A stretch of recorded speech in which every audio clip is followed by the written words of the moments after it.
Chisholm didn't need billionaire backing because she was backed by the people of Brooklyn and an unwavering belief that American people were ready for a new kind of politics.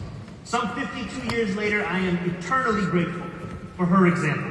And today we continue to honor her legacy with this tribute, a space that is truly worthy of her name, her works, and the lesson that she left all of us.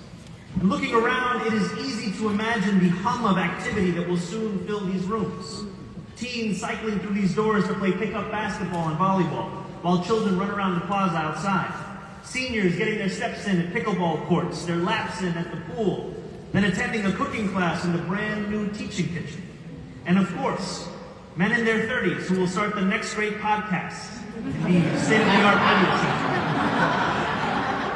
We're always there. The Media Lab, in fact, is one of my favorite aspects of this new space. It is named after Dr. Roy A. Hastick.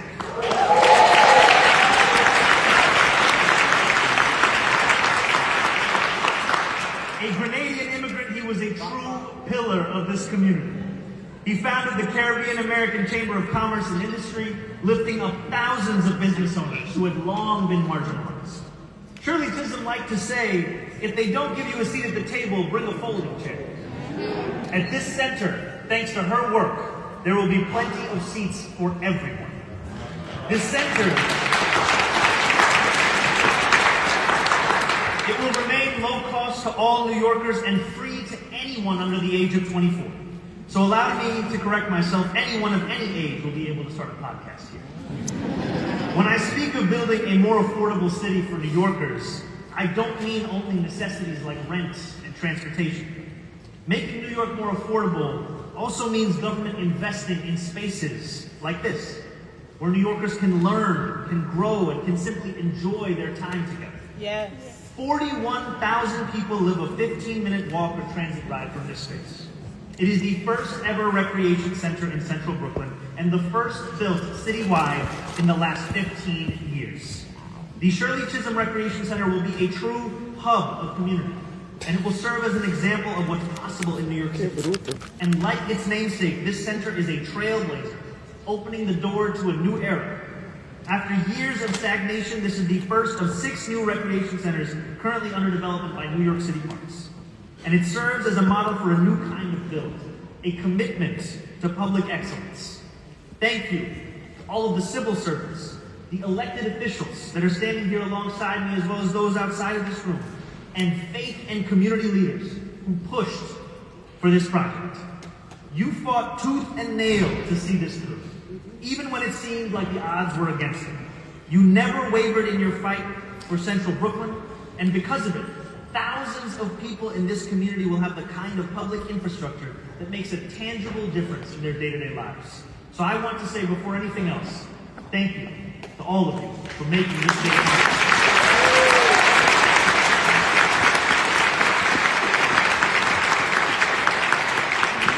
I also want to thank the Department of Design and Construction for getting this project done. Yes. And finally, I want to thank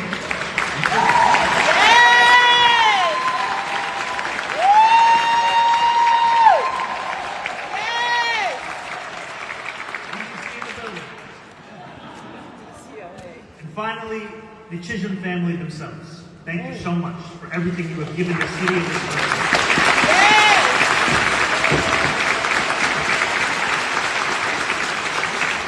Shirley Chisholm believed in a politics of the people. This space, in its lasting, finished form, will stand as a monument to her legacy. This is only the beginning. There is much more to come, and for that and everything else, I say thank you. Yes.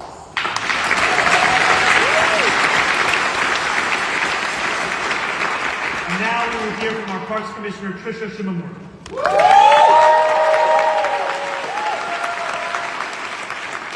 morning, East Flatbush. Good morning. I am so thrilled to be with you to celebrate our beautiful brand new recreation center. Walking through this building, it is amazing just how many rooms and resources we were able to be put here, from child and student-only spaces with games and books, to exercise rooms where you can set a new personal record. This rec center has something for everybody of all ages. That's what this center is about and what we are committed to at New York City Parks to you, working for all New Yorkers. Unfortunately, there are many neighborhoods across this city where resources that all New Yorkers deserve are often held out of reach. Neighborhoods where kids don't have a safe place to go after school, where a mom trying to go for a jog has to run along the sidewalk right next to cars, for a teenager hoping to work a summer job as a lifeguard. Howdy, lifeguards up there. They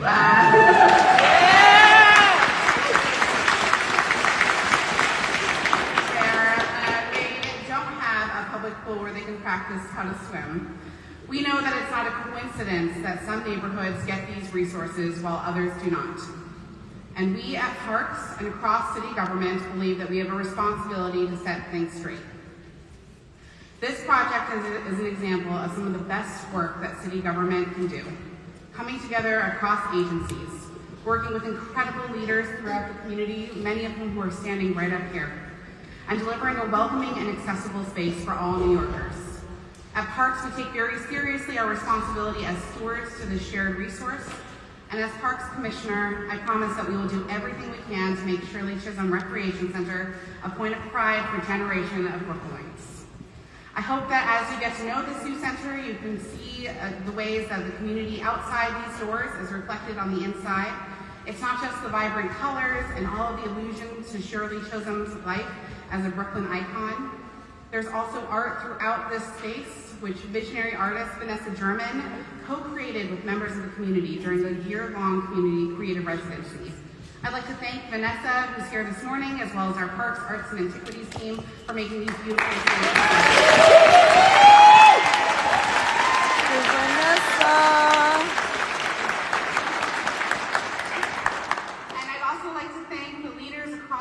Who have made this center a true reflection of Shirley Chisholm's larger-than-life legacy. I want to thank our Acting First Deputy Commissioner, Mark Pope. Deputy Commissioner Margaret Nelson. Brooklyn Borough Commissioner Marty Marr. State Commissioner Emily Chase.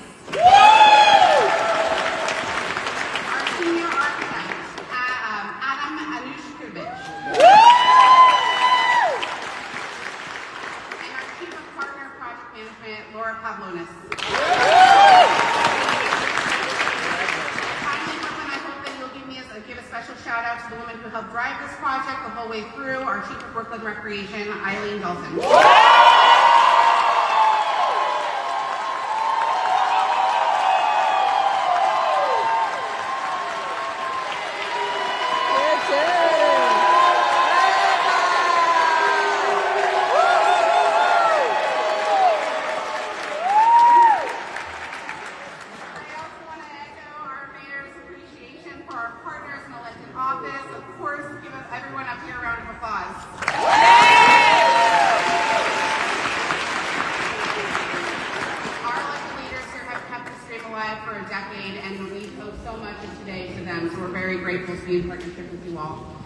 Accessible and affordable shared spaces like this strengthen the bonds between neighborhoods.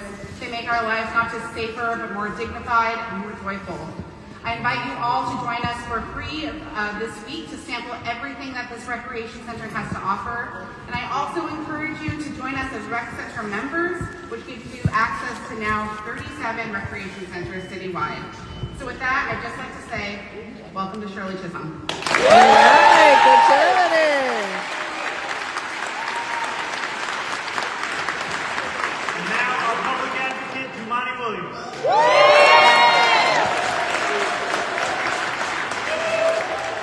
Peace and blessings, love and life. What's up, Flatbush?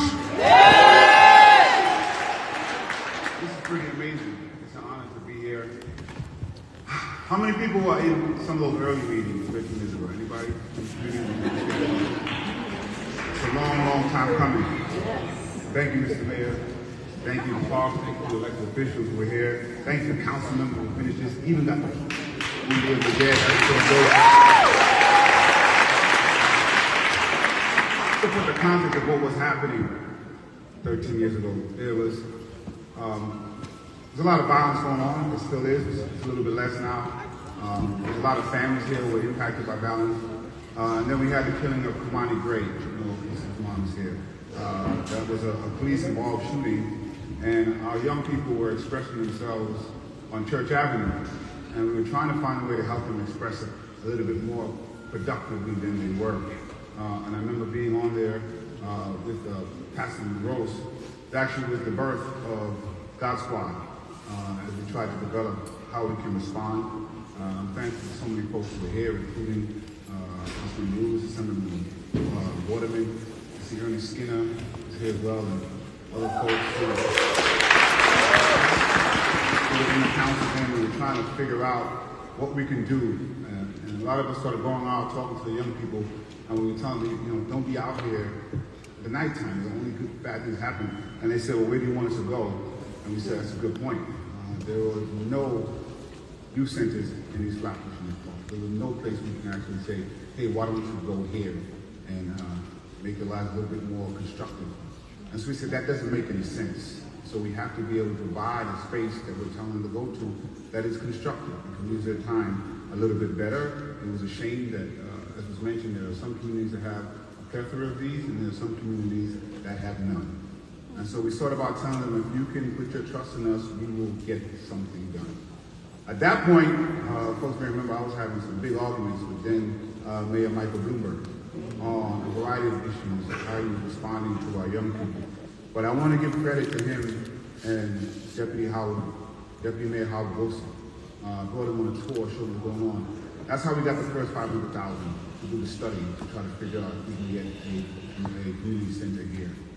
I say that because sometimes it takes a long time when you drop a seed to get something done, but it's worth it if you can push it through. It's so exciting. I can't tell you to actually think about something and walk into the space. It's actually done. And I want to give credit also to just the elected officials who are here, State Senator Parker, of course, Senator Rodney Bichat.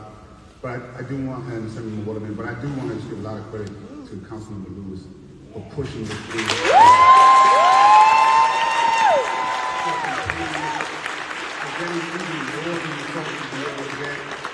It's amazing to be able to watch someone complete a vision even more than you expected. I'm going to end this way though, and it's important because when I thought about it, one, thank you for inviting me. It's awesome. It's awesome to be invited. It's always good to hear your name, but we have to get to a point where it's okay if you don't. And so when I dropped the seed to make this happen, I wasn't sure if I would see it happen. I wasn't sure if I'd be invited back to see it happen. I prefer to be invited back to see it happen. But we, as elected officials and leaders, have to get to a point where it is okay for something to be completed, and you may not be there to see it. That's true. It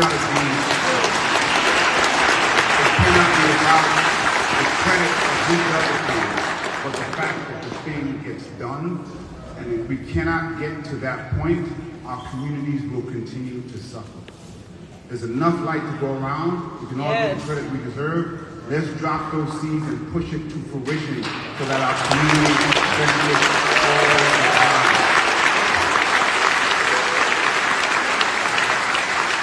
With that, I'm very glad to be here. It is exciting to be here at the Churches and Recreation Center. I'm looking forward to working with the other elected officials if we can to get another one in the original space that we told the young people that it was going to be in so they can enjoy it as well. So this is a celebration of our work, and thank you so much for being peace and blessing. Love and light. Oh, did y'all see those flags out there? And you got a Bad Bunny concert over there. I know y'all saw that Grenada flag in that Bad Bunny concert.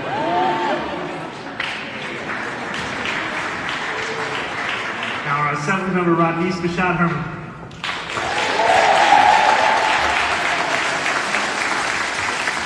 Good morning, everyone. Good morning. Oh, excited.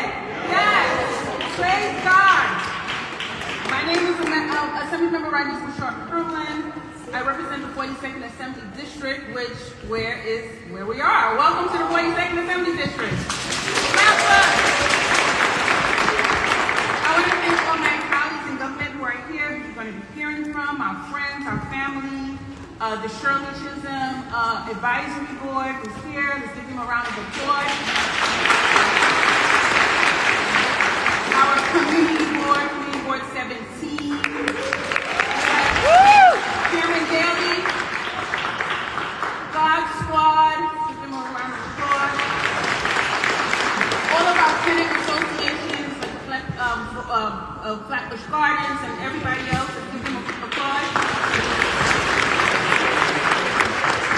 Of course, I'd like to acknowledge the members of the Brooklyn Alumni Delta Sigma Theta Sorority. I know we have President Kenya Constance in the house. I want to thank all of our, and let's also recognize the Haskett family who's here with us this morning. And the Shirley Chisholm family who's here with us this morning. We are very excited to have been working with a number of different agencies, New York City Parks Department, as well as Department of Design and Construction. Let's give them a round of applause.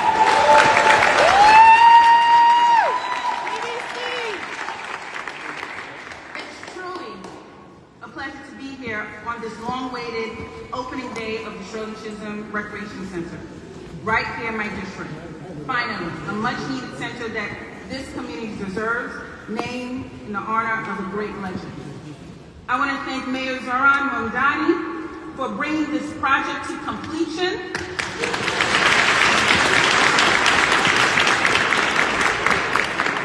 This vision began many years ago as an idea rooted in keeping our children safe and actively combating gun violence. And today, Mayor, you made it happen for all of us, for a community that is hurting, for immigrants who look like us, you and I, all of us here on the stage, especially continuing to confront the challenges of ICE and the pressures of our family face every day. So we thank you.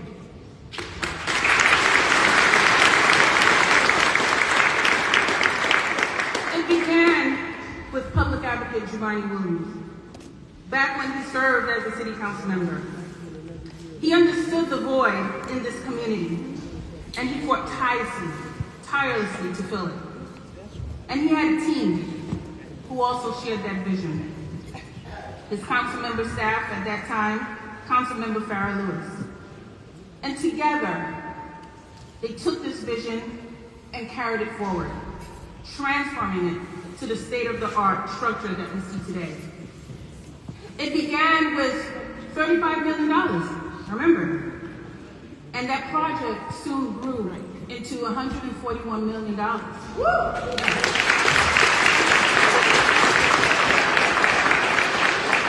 I want to give a shout out to Mayor Bill de Blasio, who at that time, when they told us no, we could not have a pool. It was too expensive. You know how we felt. Yeah, we're worth it. We're worth the pool. We're worth the state-of-the-art stuff. Especially in the name of Shirley Chisholm. And not only that, but we're worth other things like a basketball court, a track, a wellness center, a youth center, and now also a media center in the name of another great legend, Dr. Roy Haskett. And as you heard, Shirley Chisholm was a Brooklyn's daughter of the Caribbean, a Brooklyn's daughter of Flatbush. And she didn't wait for that opportunity. She demanded representation.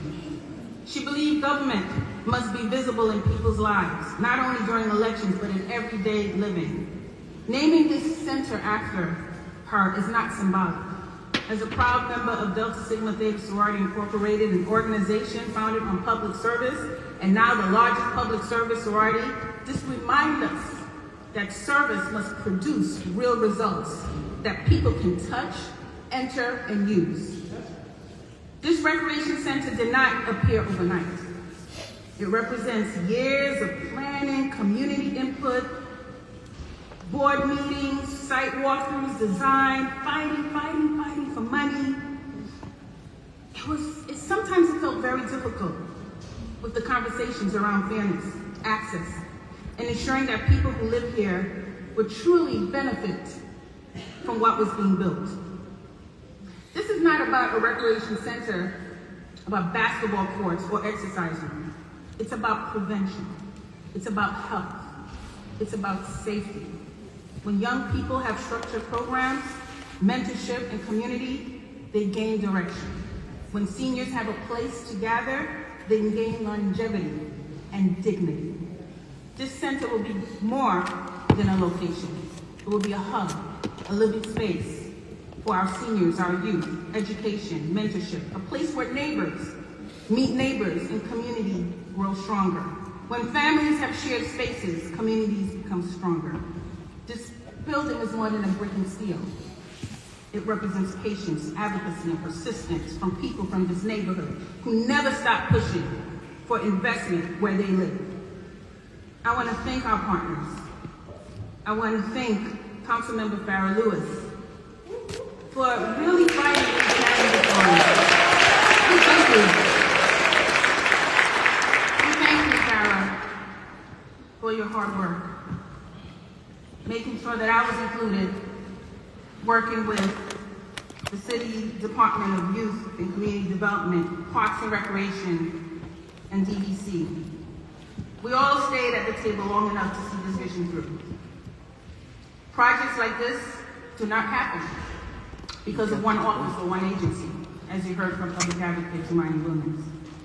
They happen because people commit to collaboration, like Senator Kevin Parker and Assemblymember Chandler Wood. So today, as we cut this ribbon, we understand what it truly means. This community now has a place that belongs to them. It is my honor to celebrate this milestone with all of you. May the center be filled with laughter, learning, opportunity for generations of Brooklyn families. And again, lastly, we thank Mayor Zoran Mamdani for seeing this here. Thank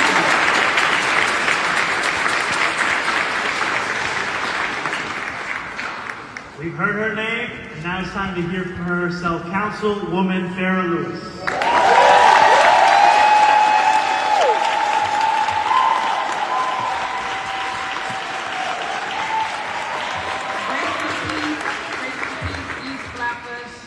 Grace and peace, everybody doing good?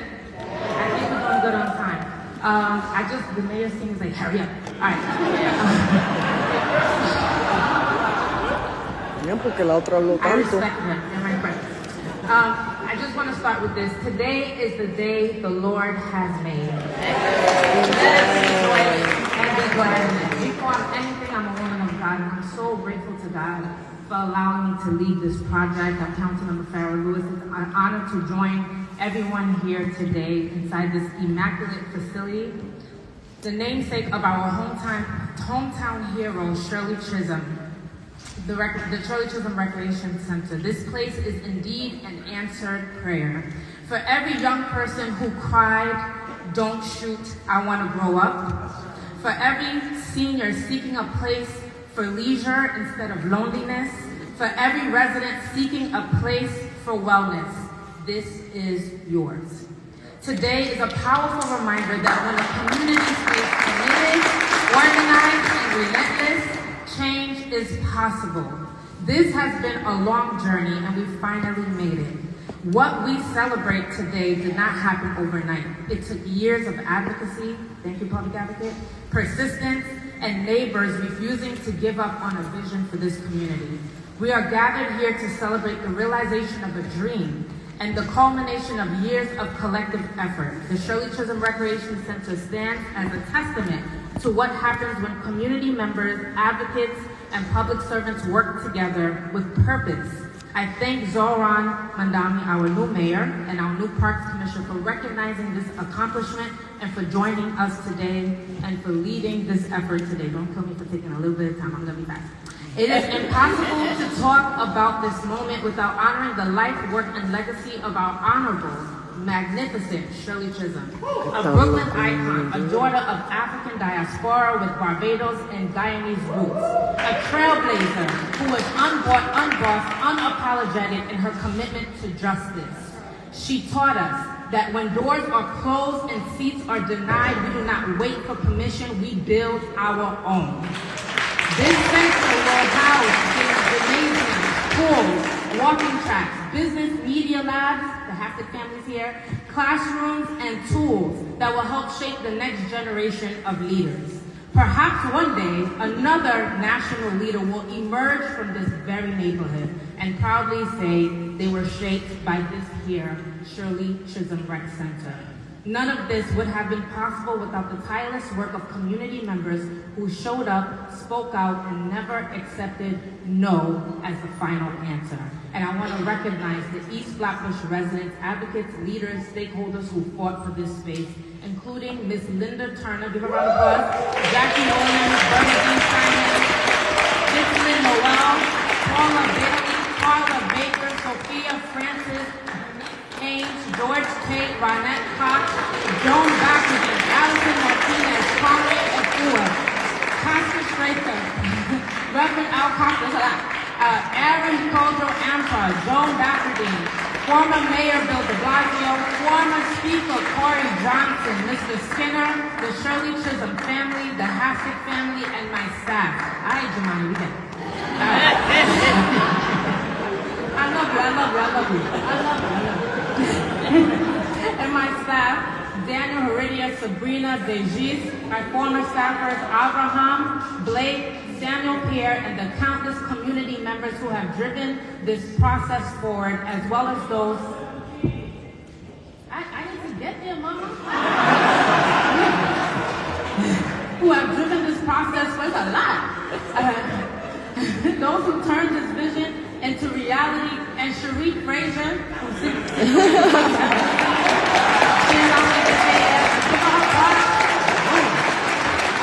Cheryl McKissick, Stephen Sommer, for building this beautiful space.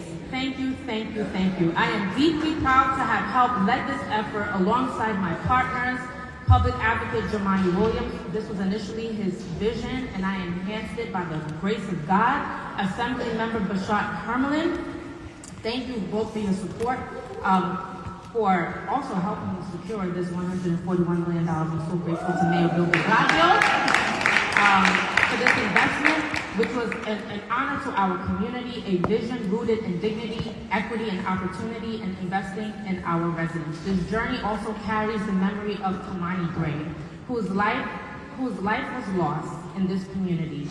We continue to inspire our commitment to safe spaces, opportunity, and hope for our young people.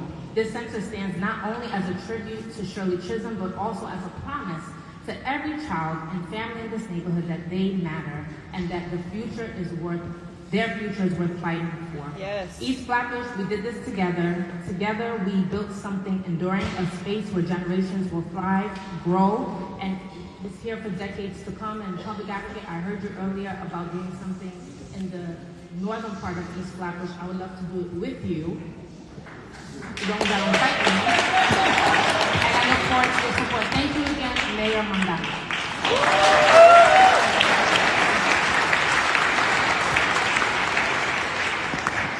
Now, our State Senator, Kevin Parker. Words I never thought I'd be saying. Thank you, Mayor Mamdani. First of all, being established, I'm State Senator Kevin Parker, represent the 21st District of Brooklyn, which you're at, Flatbush, East Flatbush, Midwood, Dickens Park, Flatlands, Marine Park, Bergen Beach, and yeah, all those places, right? You know, we're at the part of the program where everything's been said, everybody just hasn't said it. But let me just re-emphasize that teamwork makes the dream work.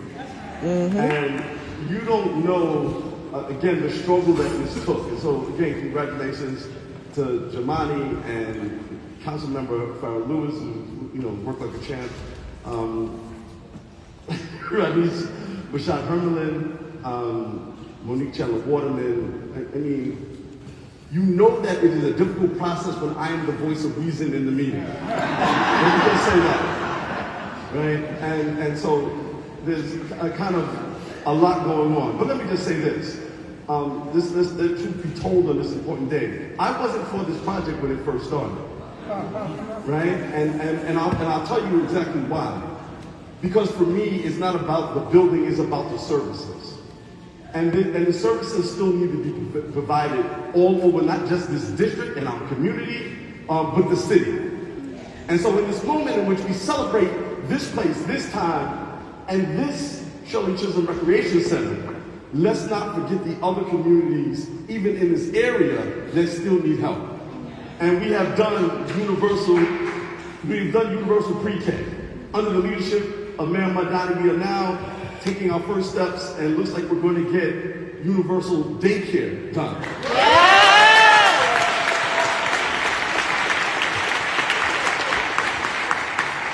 The next step, Mr. Mayor, is universal after school.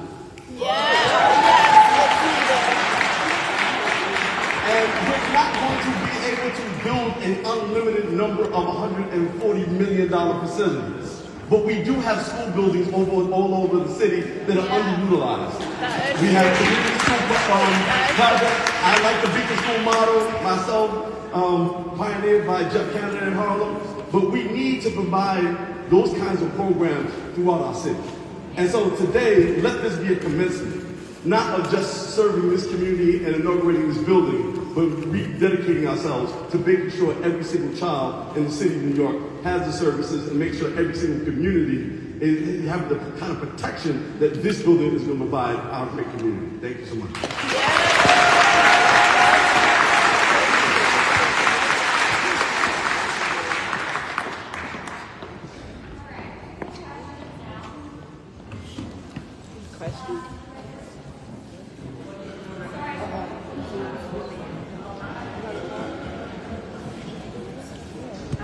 Last but not least, I am New York State Assemblywoman Monique Chandler Waterman, representing right up the block, Assembly District 58 in Brooklyn, covering East Flatbush, Brooklyn, and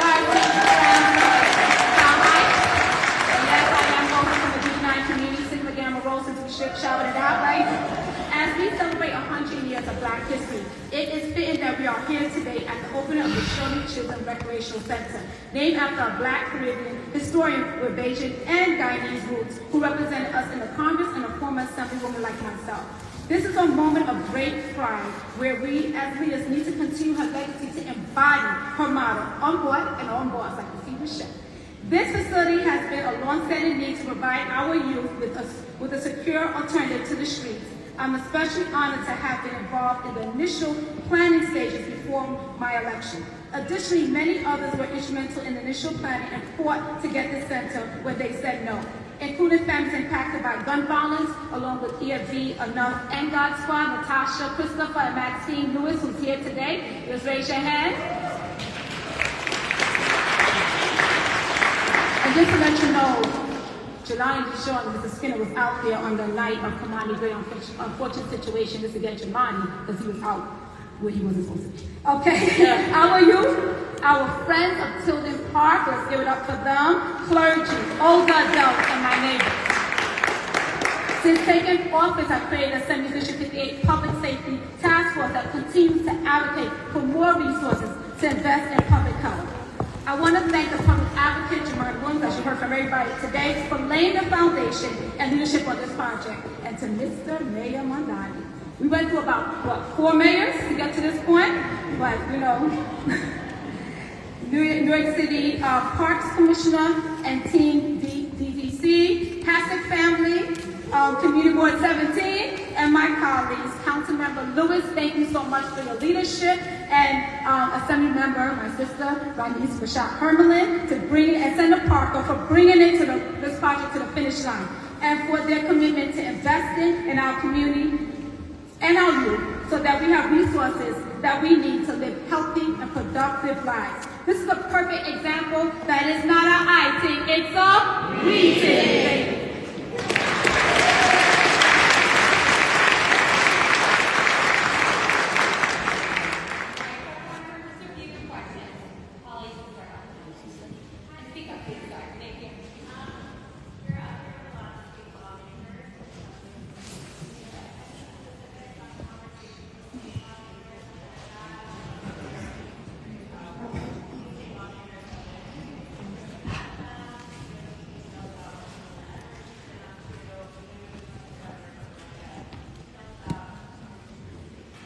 Yes, absolutely. It is, frankly, a pleasure to be standing here alongside so many of my former colleagues who I served with in the State Assembly and also served in the additional chamber of the State Senate.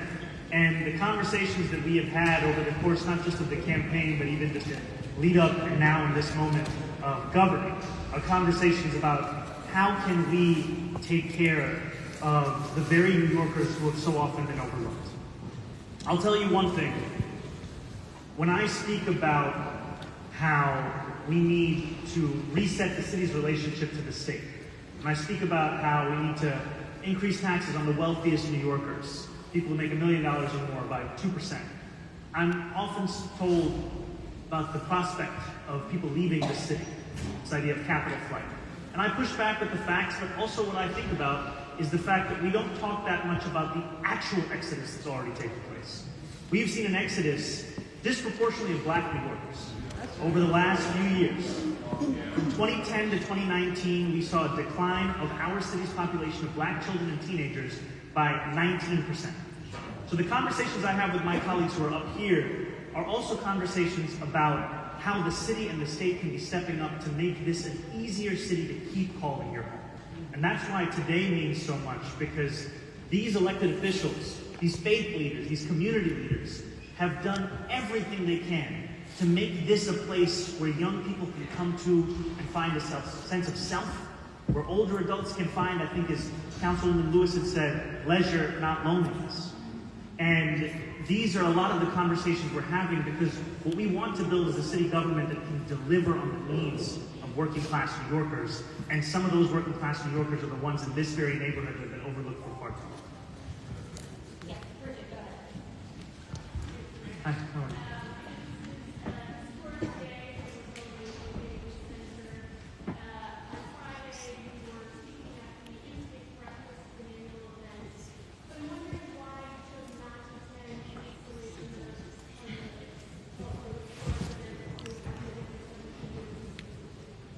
I wasn't able to make that event, but I do look forward to sitting down with the Cardinal, and I'm so excited, frankly, at his leadership in this city. And what we see so often, frankly, is that New Yorkers do not actually turn to elected officials in moments of need. They are turning to their faith leaders. They are turning to those who they have long trusted to help them make sense of a senseless world. And his predecessor was a man who did just that. I know that he will be the same, and I'm looking forward to the work we can do together to continue to not only know of the words of the scripture, but to live the scripture as well. Hey, Joe, how's it going? Good. Thank you for the invitation. Oh, wow. Hi, everyone. It's So state of the art. I had a quick question. Just you announced that there was an additional death over the weekend. And you've mentioned that several of these people have had interactions with the city as far as like outreach workers. I'm curious, were any of these interactions with these people like immediately leading up to and during the storm? I guess I'm wondering, were any of the folks who passed away approached by an outreach worker? They said, I'm good, the outreach worker left, and then they later died. So I will get back to you. Actually, you know what? We have Aaron who's here with us. And I'll just, before I pass it over, I think one thing I want to share is that when the city goes into below freezing weather, we enact something called Code Blue. Code Blue then creates new protocols for how the city engages with New Yorkers at large and also specifically homeless New Yorkers. And as part of Code Blue, which we have been in as a city since January 19th, we have had city workers conduct a relentless amount of outreach. And what they have been able to do is make more than 1,400 placements into safe haven sites and shelters. And I have had the privilege of visiting drop-in sites, safe haven sites, H&H warming centers, and I have told these city workers directly that they are doing the work that saves New Yorkers' lives. They are keeping people indoors in a moment of the kind of cold that you simply cannot imagine. And I'll just pass it over for the specific question. I'm the Deputy Chief of Staff in the HHS portfolio. To our knowledge, none of the deaths were immediately following an interaction. Those interactions had happened maybe a couple weeks, maybe a couple years ago, but nothing immediately prior. Thank you guys so much. And now we're going to do ribbon cutting. All right. That concludes the conference.